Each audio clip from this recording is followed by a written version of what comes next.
Bangladesh is a flood-prone country due to being situated on the Ganges Delta. It is most susceptible to major flooding during the months of July and August, as a mixture of the monsoon seasons and the rising of major rivers and their tributaries.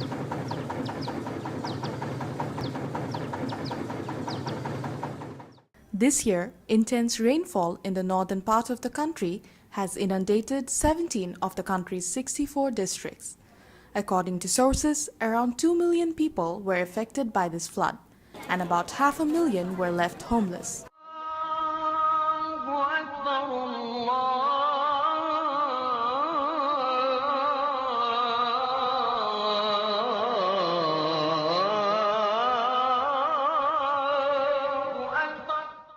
People have lost their homes and all their belongings due to flood and river erosion. Fields of crops are inundated in water as well. Many people have lost most of their crops and livestock. Thousands of these flood-affected people have taken shelter on higher grounds and embankments. Yet, their sufferings are increasing every day. Flood-affected people are deprived from basic needs such as safe drinking water and healthcare facilities. It becomes very difficult for them to avoid contaminated water for daily use.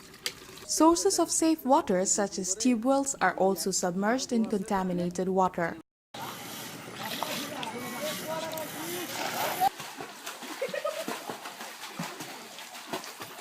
Government has taken steps to minimize the effects of flood.